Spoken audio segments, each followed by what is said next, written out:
So the season is in the books. The Rams won the Super Bowl. Very deserving. The Rams deserved this Super Bowl. What a run that they went on to get this Super Bowl. What a way to go all in. And to me, Cooper Kupp won Super Bowl MVP. I'm not mad at it. He was obviously incredible. I think you look at the stat line with him and with Matthew Stafford, I get it. But personally, I would have given this to Stafford. I thought Stafford was actually really good in this despite his stat line, which wasn't spectacular. And so I kind of want to talk about just the Rams offense as a whole. I think Stafford deserved MVP, so that's going to be a big chunk of it. But also, Sean McVay was amazing, so I'm going to give him some love. There was a couple of questionable decisions by the Bengals, so I'm going to throw that in there. Odell was awesome in this one. I want to talk about all of that. So kind of just a video breaking down the Rams offense as a whole and what went right for them when things went right. But yeah, that's kind of my question. Does Stafford deserve MVP? And also, just let's talk about the Rams offense as a whole and why maybe even some of the blunders weren't really,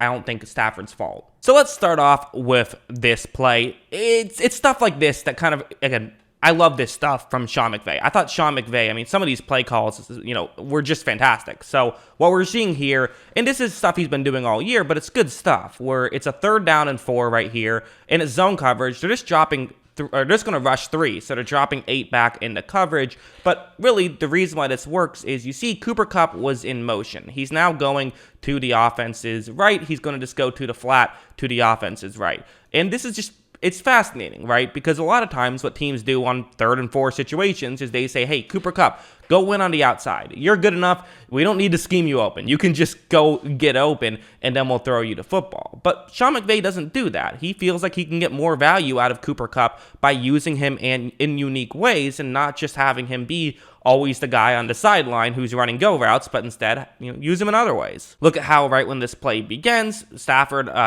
gets to his 3rd read, although I'm not sure if he ever actually was planning on throwing to the first 2. Maybe he was if it was open and it just wasn't open. Regardless, very good job getting to your 3rd read quickly if that was the case. And now you see that Cooper Kupp is, he's open, but if there's a quick tackle, he is not getting the first down right here. However, a lot easier said than done, making a quick tackle on Cooper Kupp right here. Look, as you see, Kupp is going to make that move, and he even picks up even more yards, is going to get to the 24-yard line right there because he's so dangerous in open space.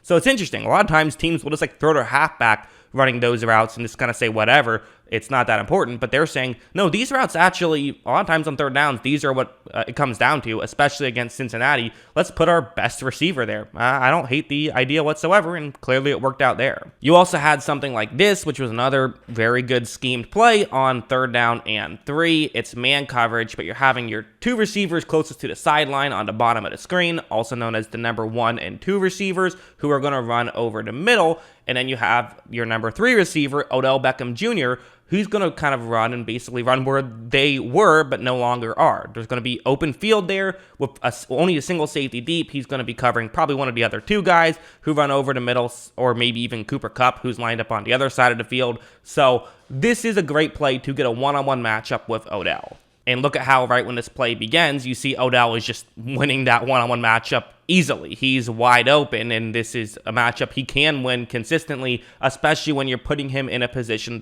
to succeed, which Sean McVay did on this play. And as you see, Beckham can go up and make the grab as well. Very good play from Odell, good throw from Matthew Stafford, and good scheme from Sean McVay. All that stuff good. Also this play, which was, I don't know how you make this mistake if you're Cincinnati.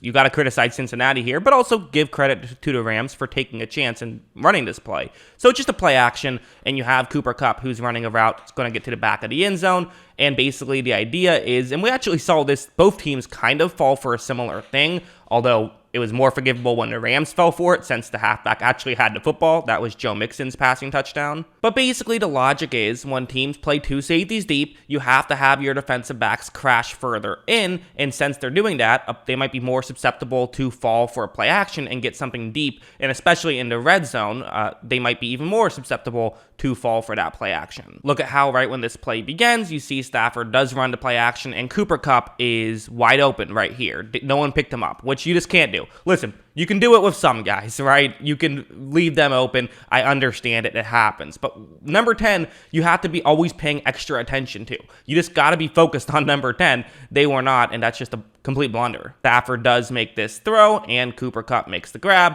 gets the touchdown right there. So great job by Cooper Kupp for sure.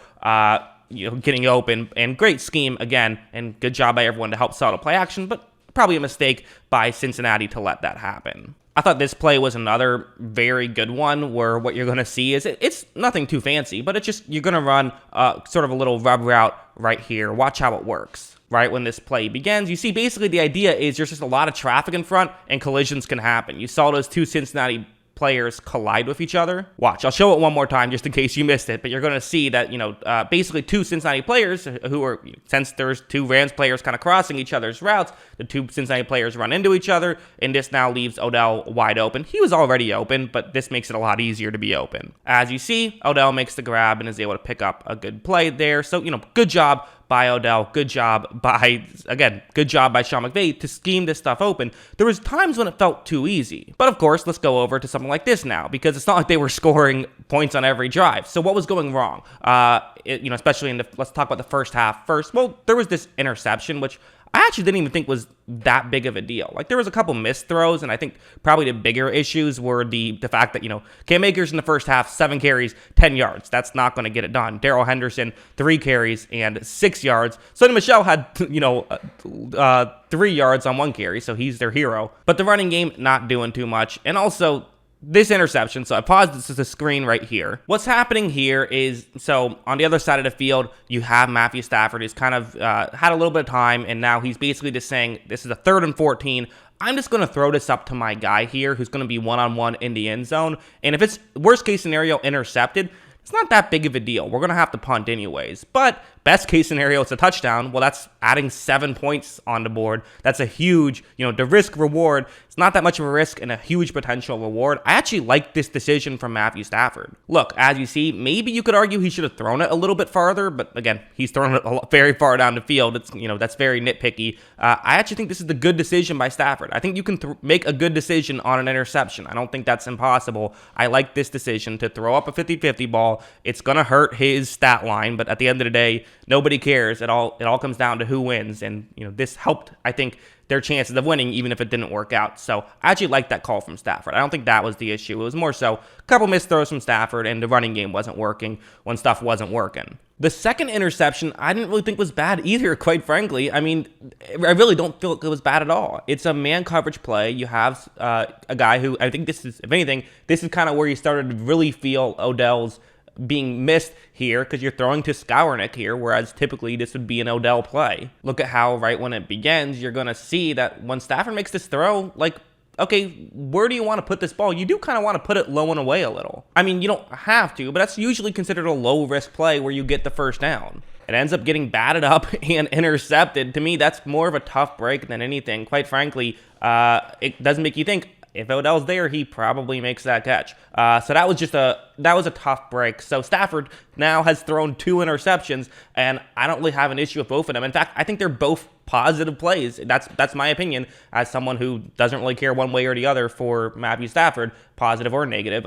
That's how I see it. And I thought this play was huge. It's a 3rd down and 8. This would, help him get a field goal, so it wouldn't help him tie it down 7. But still, at the time, it feels huge. It's 3rd and 8. You're struggling now without Odell, but you're able to, at least, if nothing else, keep your defense off the field for a little bit. Let them catch their breath. They did play much better, once they did catch their breath. Where what you're going to see is it's a cover 2 man, and it's actually going to be Darrell Henderson who's going to be the guy that they're going to look to. Which kind of makes some sense, right? Like, you need to let one of your, B players, so to speak, one of your not stars make the play if they're going to double Cooper Kupp, which, he's the other eligible receiver on that side of the field. He's probably going to get the safety attention. So throw to your halfback who will be able to get open right in that area. The issue is you're throwing to a halfback here. However, as you see, you're going to see that Henderson is going to get open. But again, this is kind of a tough play for a halfback to make. Like, this is understandable to not make it. You have a linebacker in coverage, so that's the advantage. But it's a perfect throw from Stafford and a good catch from Henderson. So you're able to move the ball down the field. That helped them get 3 points. And again, who knows what happens if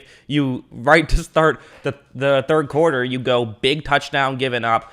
you throw an interception, give up a field goal, and then another quick 3 and out. This just helped you a little. So yeah, that's what I think. Once again, congratulations to the Los Angeles Rams. I picked against them twice this postseason, against the Bucs and against the 49ers. Wasn't going to make that mistake a third time. Picked them to win the Super Bowl, and glad I did. At least I finally got a prediction right.